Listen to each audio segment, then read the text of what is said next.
Hello, gorgeous humans. Welcome back to another episode of my podcast where I verbally express the world as I see it through my perceptions. I am a qualified ICPKP kinesiologist, and that's actually what I got into as the year after I left the Mormon church. So my name is Catherine Spiller. I go by Katie. You're welcome to call me Katie. And this podcast is really going to be centered around linking identity in with external belief systems and how that really does set us up for going through some massive deconstruction of identity when we start to no longer align with those belief systems. So for myself, my personal experience was I was born into a very religious Mormon church, Mormon family, very, very devout, so loyal to the church. And something that I see in this is, not unusual. There are a lot of Mormons who are very devout members of the church. And that's to heavily be respected, honestly. I know the dedication that it takes, because growing up in that context, you link everything. Well, what my experience was I linked everything to the spiritual aspects of life. So reading the Bible and reading the Book of Mormon and going to a Christian school, I witnessed life as fundamentally spiritual first, and that it was the physical that was less, because I was not able to create a sense of except for through my own physical experiences, I wasn't able to create a major sense of calibration to reality through my senses. And one thing that so around, I'm just going to recenter.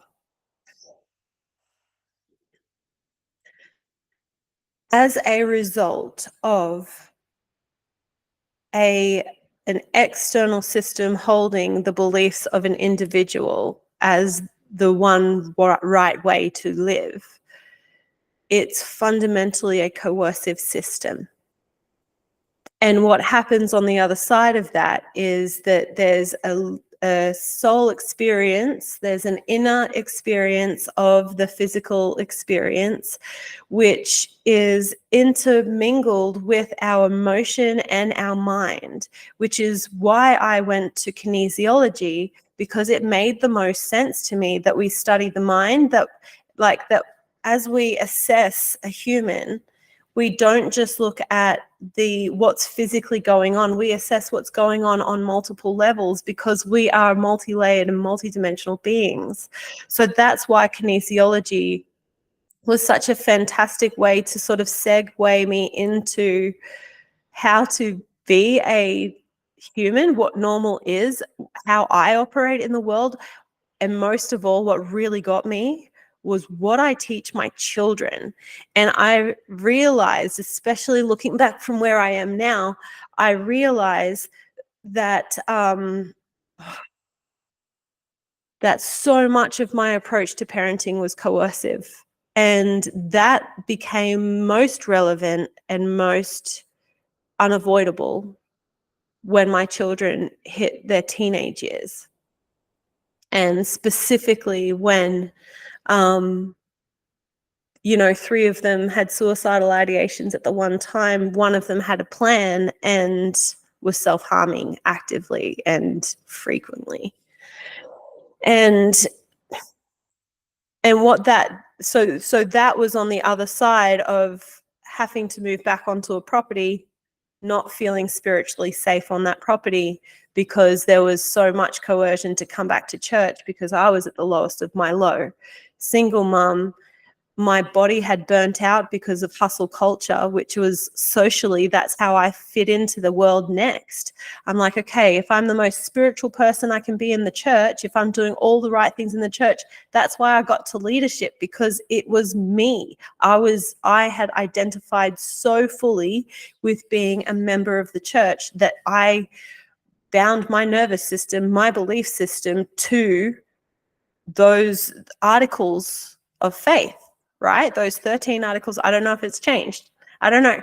But for me, having moved from that structure and going through the temple services, and one of the things that I find in the temple services, just looking back at the entire process, it is incredibly, incredibly coercive. Oh my gosh. Like, I knew that we were going to be making lifelong covenants, eternal covenants in that temple. And the coercion of painting the story and, but, and I feel as though this is why I want to make videos to explain the multi-layeredness of all of this. Because if you have a look at witchcraft, it's very similar to creating ritual, creating practices, and placing meaning on them. And they create certain feelings and frequencies within the physical body that the humans experience physically. So they can't deny the experience of it. And then the mind is altered to the external belief system because you felt these things, and you might not have felt these things before, and we were able to conjure them up with story, with music, with ritual, with accessing different points of consciousness on our physical interface. Oh, sorry, energy shivers. This is all, there's obviously still, there's the moving through and the letting go of these old belief systems through my nervous system still too, as an entanglement of so much of my first 30 years of life. Oh, was so much in that. And I guess this is the story that I'm also letting go of, because the way I operate now is to freak check into reality now, here and now, into my body now, because it's my body now that knows, and it's letting go of that old identity, but also integrating the depth of that identity too. And that comes with the deep appreciation of our personal experience, like deeply. Only we can validate what it is that we experience. And so having and participating in ritual for a purpose that it feels so clear and transparent to you, but when you realize that your identity is no longer with that external system, it doesn't necessarily make all the external system wrong or whatever. It's just not right for you right now, because we become entangled and enmeshed with the community. And we learn this first in family. And within the church, so much talk is around the importance of the family being central to everything. And yet, the culture is not that. The culture is coercive. And what that does is it makes the individual soul feel unsafe, not welcome, because they need to meet all these things. And it's not like they want to go out there and sin and all these things. It's that there's this element of learning, of our natural way of learning and receiving guidance, but that guidance can't be coercive, because there is, and I keep coming back to this, Within the Mormon church, there's the plan of salvation, the plan of happiness. And fundamental to that plan, one of the reasons why Satan was kicked out was because God was protecting choice. God did not approve of coercion. And so it's really nice to say it in the story of creation and all of that. Super nice to say. But when you've set up a massive structure that fundamentally dismisses the worthiness and the words are built into the entire structure of the church education system, of which I was institute president when I was 18, within that church education system, because I was so passionate for it. I'd even do extra studies on the religions of the world at an institute class at uni, and I was the institute president as well. It was just, I was obsessed because I absolutely experienced the spiritual realm through my physical body. I had confirmations of truth and information through my body. So that led me to, on the other side of that, me leaving the church. And I've done a podcast on this on my Wild Woman Free podcast, which I can put a link to that in the show notes. I might just have to remind myself of that, which I will do. Notes, sorry. I'm going to write a note because that is even better. Show notes, leaving the church episode. Okay. Thank you.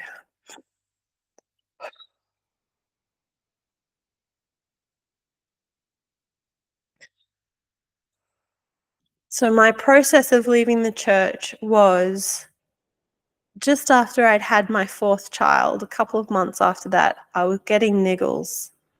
These little things that I was like, something just doesn't feel right about that doctrine and this doctrine. And I was a couple of years away from my eldest child being baptized at the age of 8. Oh my gosh. And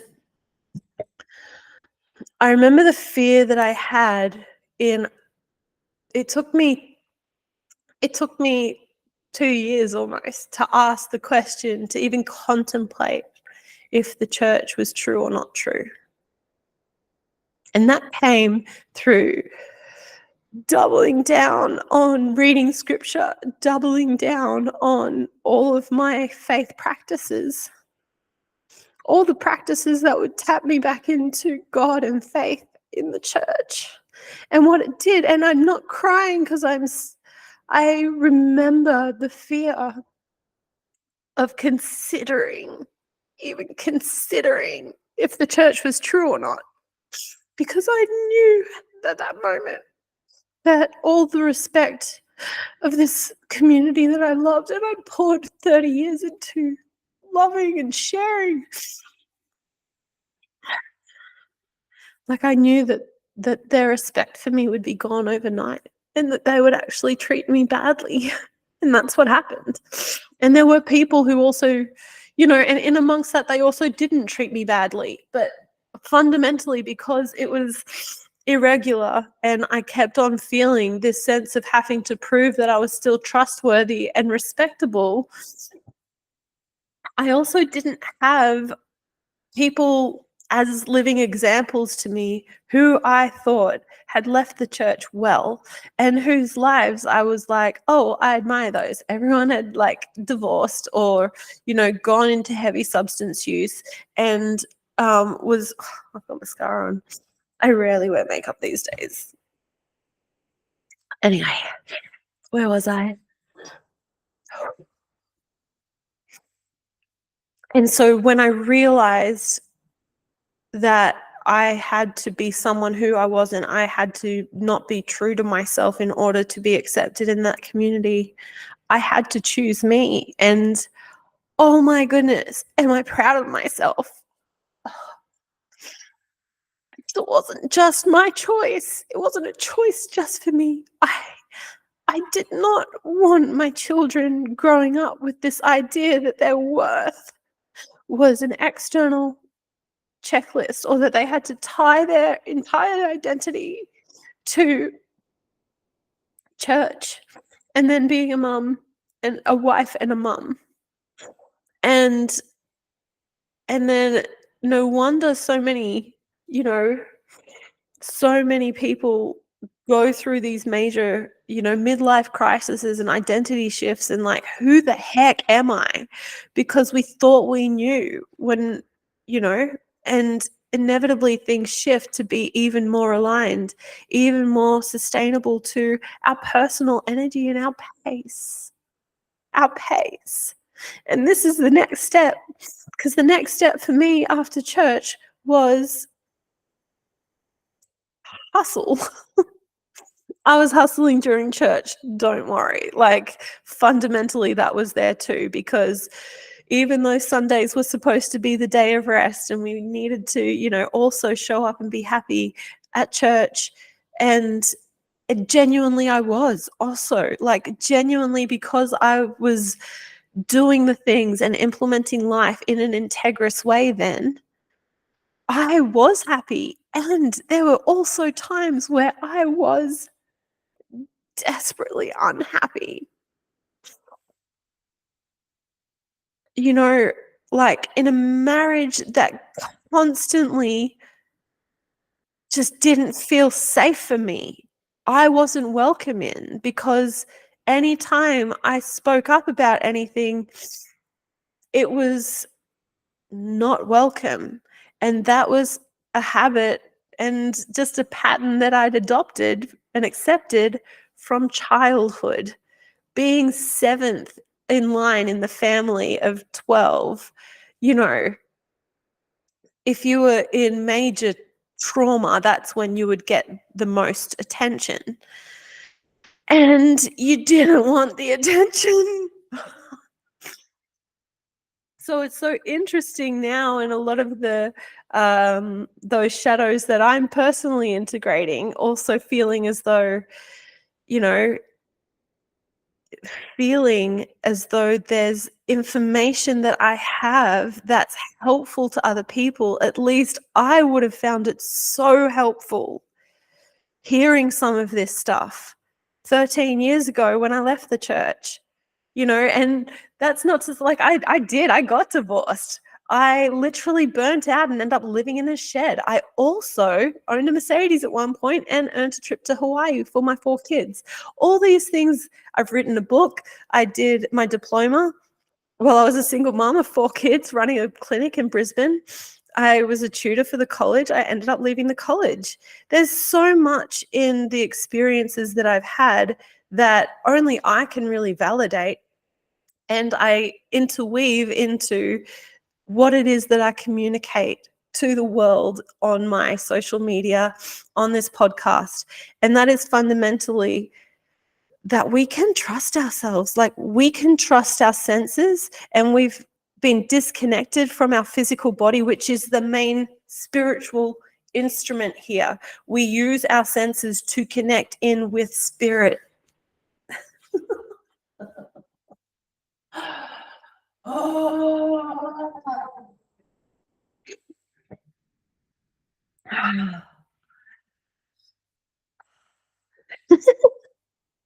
I get so serious, and it actually is so much simpler and gentler.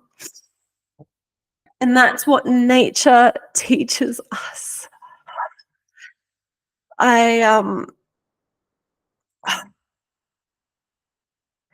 So this is why I wrote Spiritual Sovereignty, and why I launched it back in 2021, because at the time,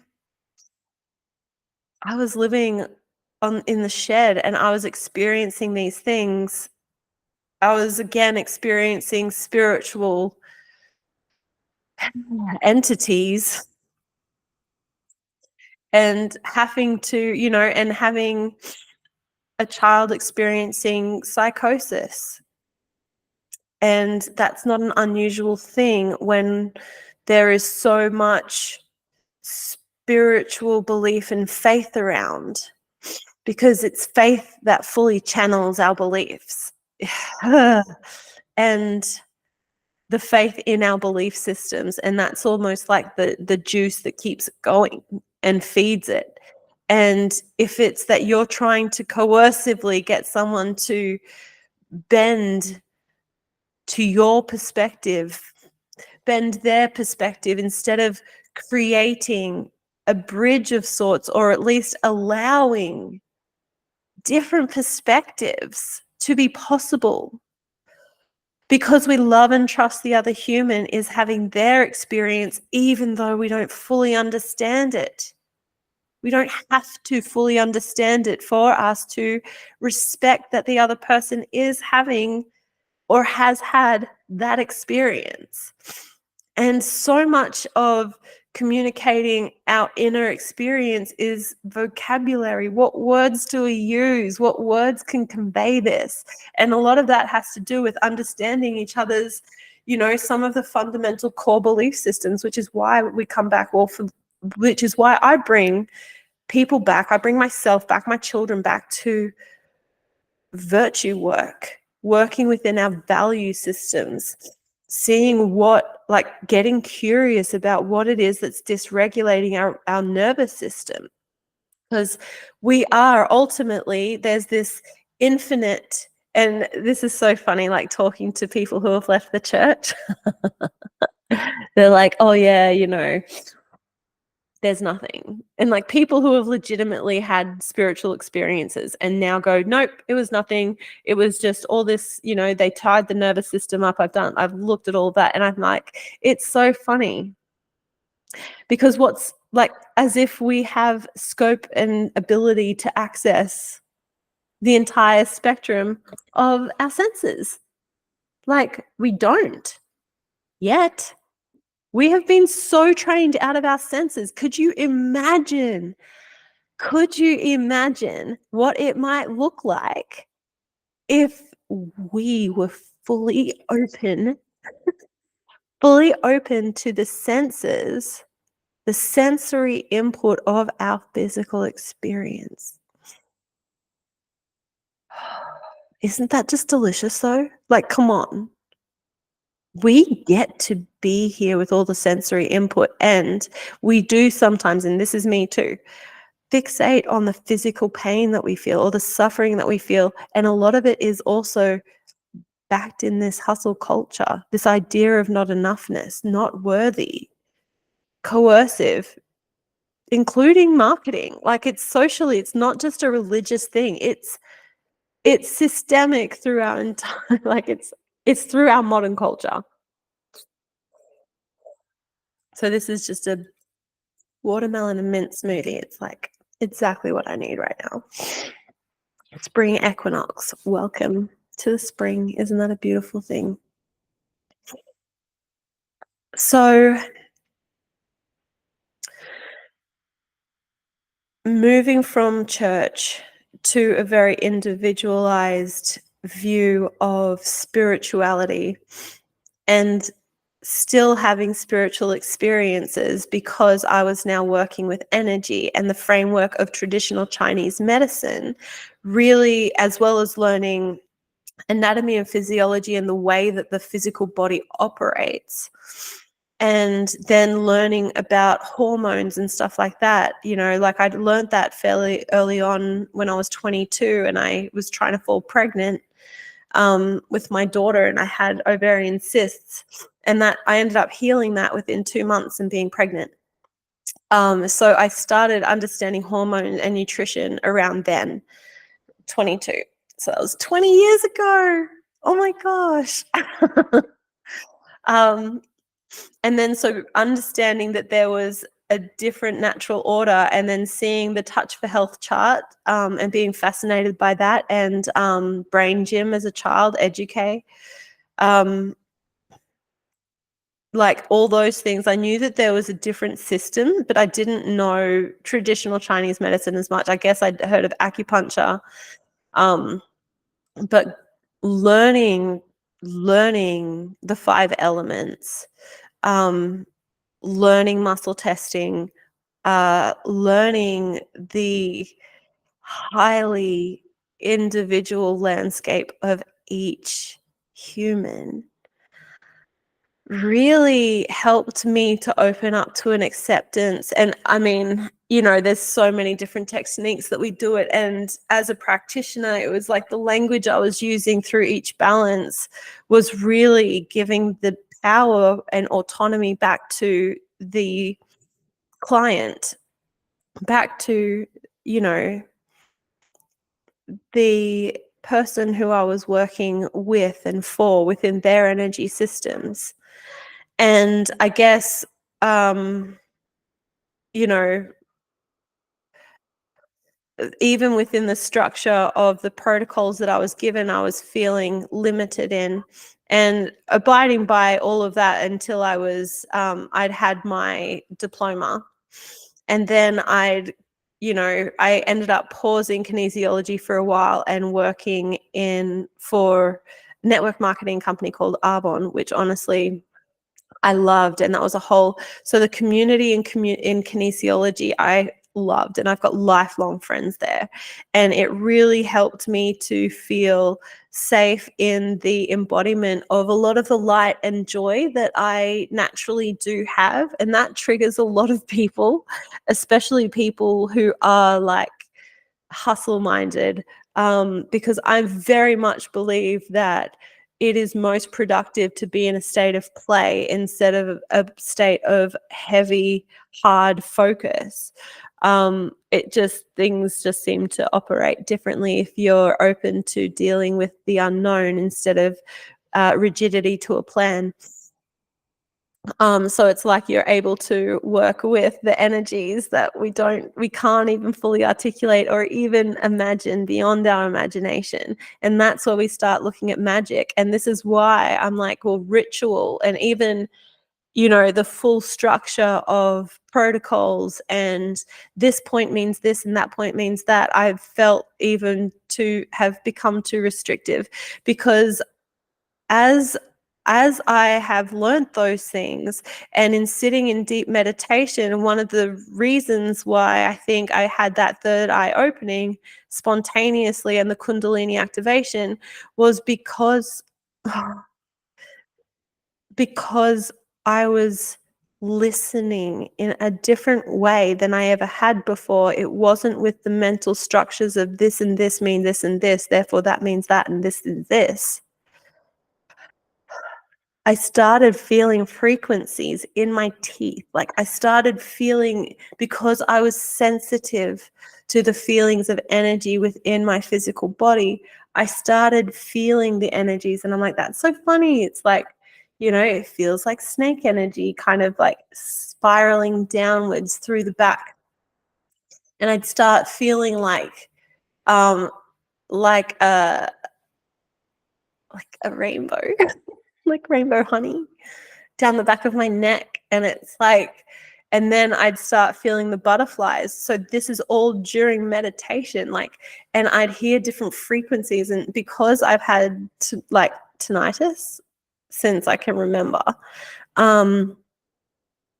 I would meditate into the frequency of that, especially going to sleep, because in my mind, the way I would frame that is it was like my resonance. It was like the base frequency, because all creation starts in sound. I don't know, there's some quantum physics thrown in here, because that's really cool too. That actually really did help to understand the heart stuff. And kinesiology is really good for understanding how the emotions are interacting with the physical body, then how to ground them. But it's usually grounding isn't just like people think that there's a physical thing that you kind of correct and then you can kind of go back to life as you were. But the truth is that the reason we're experiencing the ailments or the suffering, life suffering, heart suffering, emotional, mental, physical, all suffering, we're experiencing it because we're fundamentally disconnected in some way from the origin of our true nature, which is light beyond meaning. And so here we are in a meaning-making world. We've got our mind, which is creating this this structure. And if you've ever gone through something that radically alters the way that you, like a trauma, like leaving a religion where your whole entire worldview is just completely pulled apart. Why are you even here? What are you even doing? And you wake up and you're like, oh my gosh, I'm married. I've got 4 kids to look after. I don't know how to teach them. I don't know what the right thing to do is. All I can do is the next step. And oh my gosh, I actually have to say I love Frozen, and this part in Frozen where Anna is in the cave and Olaf I'm sorry if you haven't seen like Frozen 2, but it's like this is the part and that song. And like she's like, you can only do the next right thing. And it was leaving the church that I said to my kid, like I knew that I did not know what the heck to teach them. So I was like, okay, kids, look, I don't really know what's up, but you know you. I can only do what I can do as mum, and I have to live according to my integrity too. So that's what I'm going to have to do. And you're going to have to teach me how to help you because I don't fully know you. You know you, and I actually believe that you know what you need. So tell me, and let's see what we can do together. And I wasn't always great at that. I wasn't always great at that. And here comes that edge of, I believe every human comes to, maybe that's projection, but we're fundamentally here alone. Like, I realized this when it was my first big argument with my partner, like a month after we'd moved in together. And it was so like 2 weeks after my third eye opening, we had a massive argument.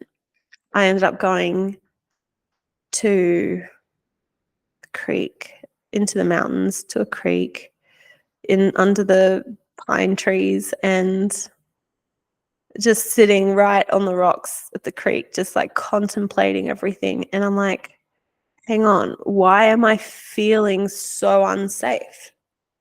And I realized that I'd tied my safety to all these different relationships that I'd been through.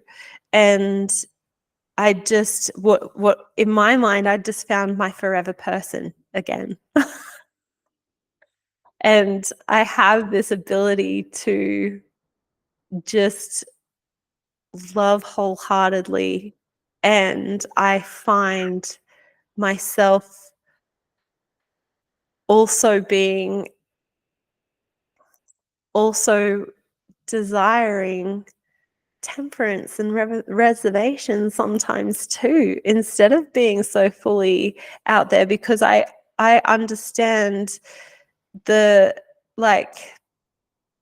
discomfort of the love bomb stage, and I can feel so deeply and so happy and so everything, and it's not love bomby, it's true in that stage. And so it's interesting going through and dissecting my relationships, my romantic relationships, and the way that I related to the Mormon church as well, as a dependency for an identity, for a sense of safety in the world, and safety for my children to grow up in a framework, but how that fundamentally was denying my own personal safety and who I am, my honesty, my truth. Oh, and it's now the only thing that drives me is, well, what is true for me?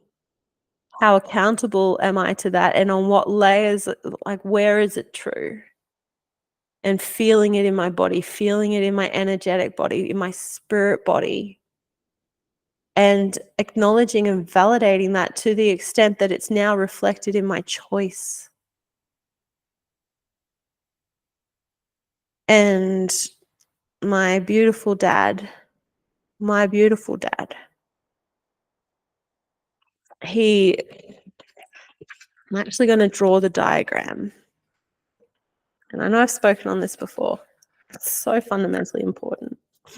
My dad would usually give us a diagram, which is like a tuning fork, right? Let's just say it looks like a tuning fork. And on one side, you've got the right choice. And on the other side, you've got the wrong choice. And the right choice leads to happiness.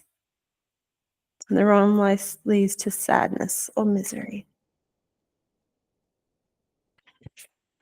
For those at home on the video, that's what that looks like. So my dad would reiterate this. And as adults, we'd get it at family meetings, printouts of that. Sorry, it's like, it's so emotional. I shouldn't even say sorry, but it's not the funnest sound. And I don't edit I haven't edited this one on YouTube because I do feel as though that's important to sort of be able to fully witness the whole part of it, but I might edit it a little bit for Instagram or, whatever, social media. So this element of choice is so important when we're looking at what creates life. We find ourselves in the here and now. And no matter what it is that has happened in the past, we have a future. We don't know how long that is, but it's there. It's at least here now. We're here now. And instead of the dualistic view of there's either a right or a wrong, and you've got to figure out the one right thing, it's not usually just a this choice or a that choice kind of a thing, especially when you are tapped into that spiritual aspect of life. It's not one. It's not dualistic. It's quantum. There are layers, there are spectrums, there is like infinite possibility of choices. And it's overwhelming. It becomes so overwhelming.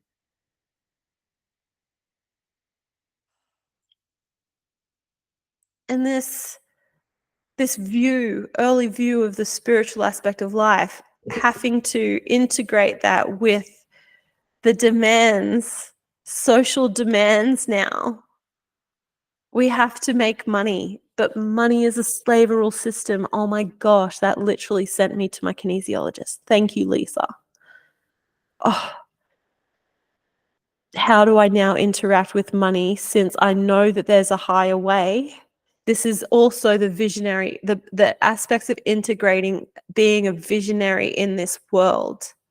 When you see things before they happen, integrating the depth of that information, and as real as things might feel, we still need to operate here and now, and we can't deny that. And so that's where we're going to start seeing people who are creating systems that are more open, that less coercive, that, we see them as apps now. Like for me, I've had to create a cash flow projection to be able to see that in months to come, I'm still safe to live in this house, to drive this car, to buy my kids food, not just my kids, me too, to eat the foods that I want to eat, to go the places that I want to go, to wear the clothes that I want to wear, and have my hair how I want to have. But I literally just topped out the beach. So that's how it is,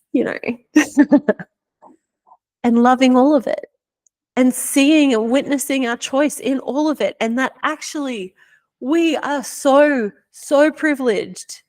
So privileged.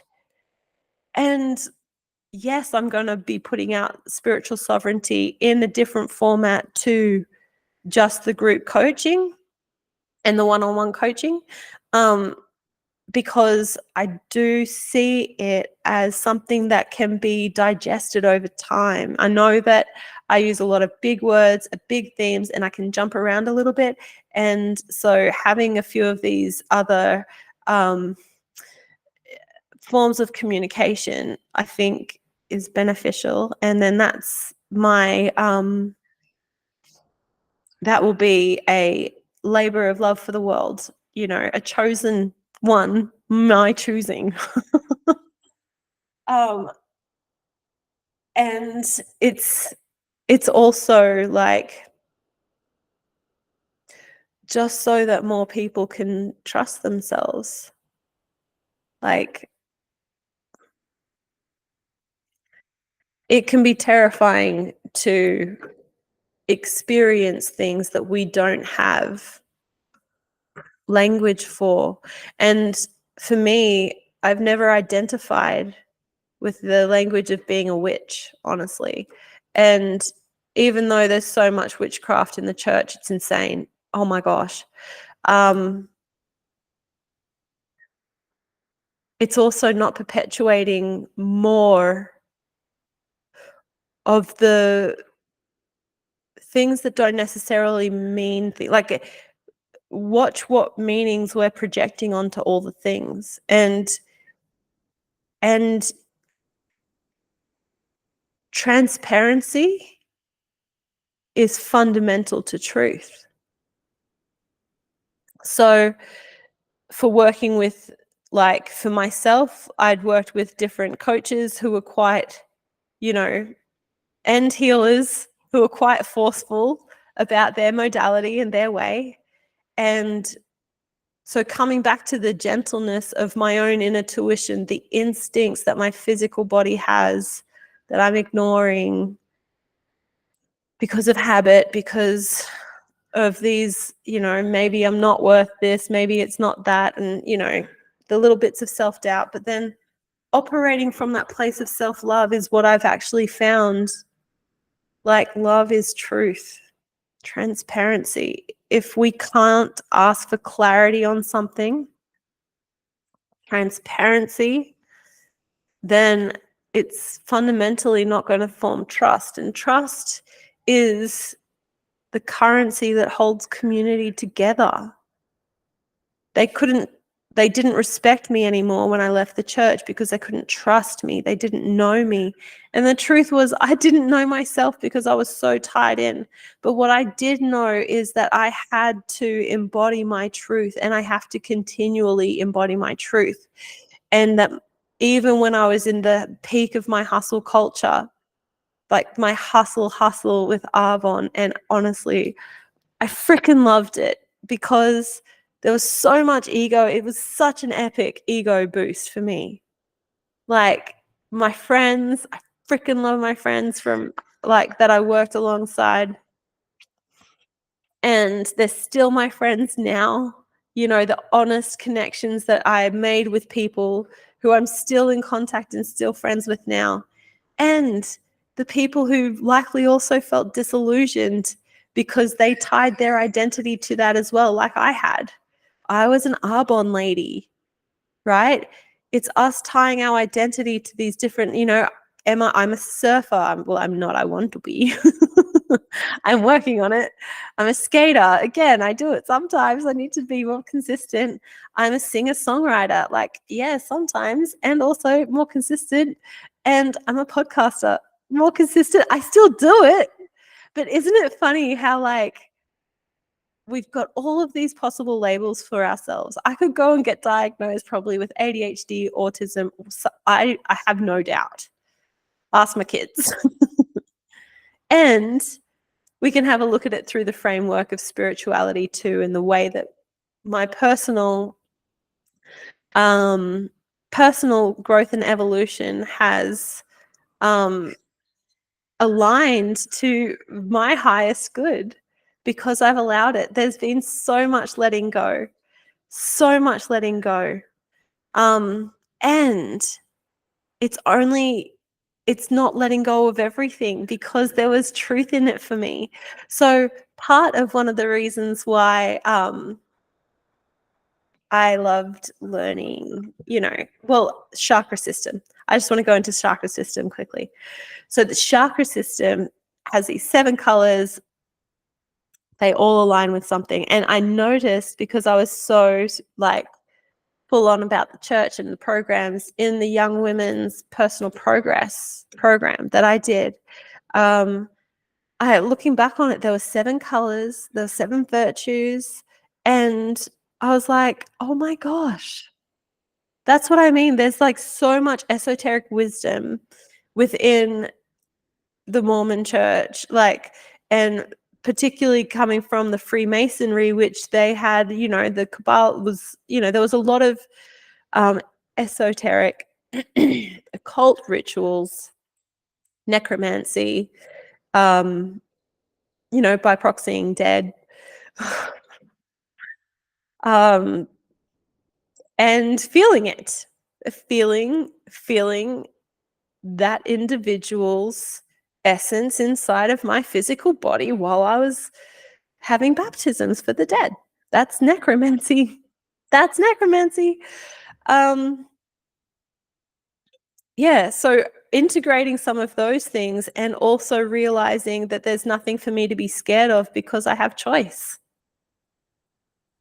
I have choice in how I'm going to respond to things, and I'm still a human, and I still definitely don't respond in the best ways. I'm definitely still a human, and I'm here to be a human, and I love that. And that's not to say that I'm here to be imperfect. I am constantly working on myself, and that looks different to everyone. But what I can do is I can show up in a respectful way to people. I can do that because I can, at the bare minimum, be respectful to myself. So coming back into the respect that we have for our physical bodies, for the physical experiences that we are going through, helps us to regulate, helps us to clear the mind when we're able to untangle and go, okay, well, I am in this, end of last year, I was in this little situation ship for a couple of weeks. And I realized some old patterns, and I was getting caught up in a whirlwind of this affection and attention and deliciousness and synchronicity, right? It all means something. What are we making it mean? What does it mean about me? And ultimately pausing and going, hang on. If I just calibrate to the here and now, there's this other feeling that I've got there, which is a little more peaceful. And I'm just going to sit with it and listen to what it says. And I ended up being out of that relationship within 2 days of going, okay, no. And then it was almost like the spell had been broken. And I'm like, I saw other things and I witnessed the behavior in a different way that was not as beautiful as what I'd have, the story was in my head. And this was really important. And I found it so fascinating that it felt like literally a spell. And I'd had a couple of interactions since with people who were maybe of a spiritual nature, men who are of a spiritual nature, and that the nuance can be used and the power of assumption can be used in a way to start to coerce someone into another's projection. And so we can kind of witness that from a spiritual aspect, but it's highly likely that it's unconscious. And it's also something to just be mindful of, because something too that I've started integrating is, not assuming maliciousness when it's most likely ignorance. Like, let's not assume that things are out to get us, to attack us. We can just assume ignorance. And I think that that's really healthy. If we move into a curious space, we're able to build connections.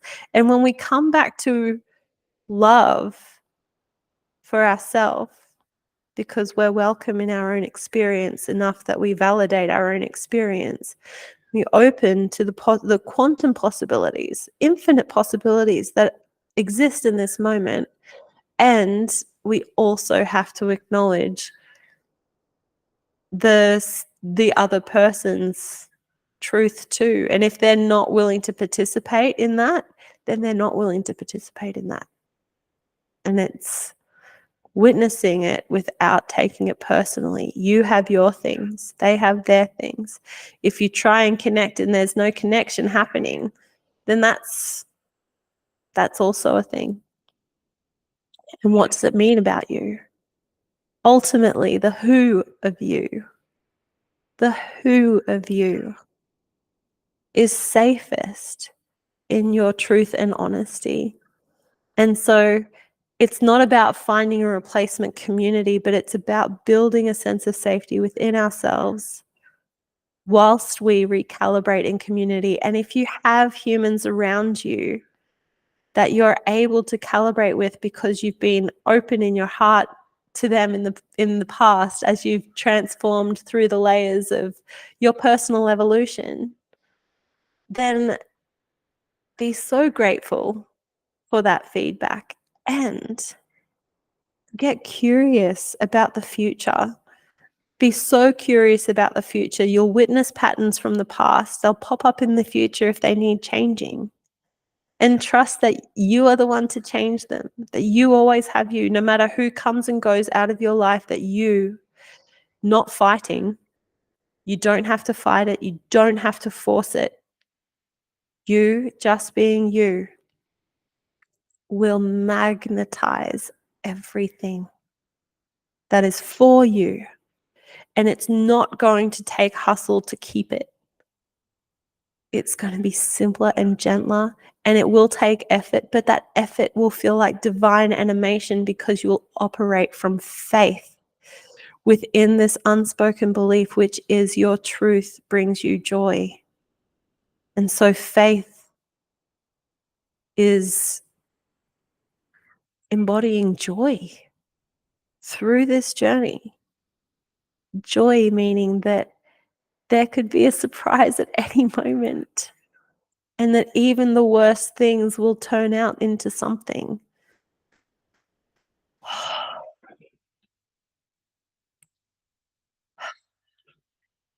So, in the meantime, I hope that this was a helpful podcast episode. If you've got questions, reach out. Instagram's probably the best, or email, or, I come onto YouTube every now and then to check the comments. But just know that you have this. You can trust you. No matter, it's the wordless part of you. It's that, I call it like my honey bubble, that part, that piece inside of you, which for me, it's like being suspended in honey, and then I build this room around me. And from that room, I am safe. I can create everything. I'm able to access all the deliciousness, all the information of who I am. And it's wordless. It's an experience. And I'm here to experience. And when we open our physical body up to the sensations of the physical realm, we start understanding more of the spiritual. It's like channeling. It's like us channeling nature. That's why I'm in nature, why I surround myself with nature, because I am nature. I ground into my own nature, into my light, my heart, that part of me that I don't mind the universe seeing. It's terrifying when other humans start seeing it, because then they project things into that void. It's just isness. It just is. I just am. We don't have to define with labels because that can make us project things that aren't real. We don't have to define with words. We experience, and as we experience, so we evolve. Love the one-liners. I hope this was helpful. I'm sending you so much love. I believe in you. We've got this, guys. We've got this. Oh, hang on. Now I need to just stop recording. That would have been cool to end on. Big love, family. Mwah.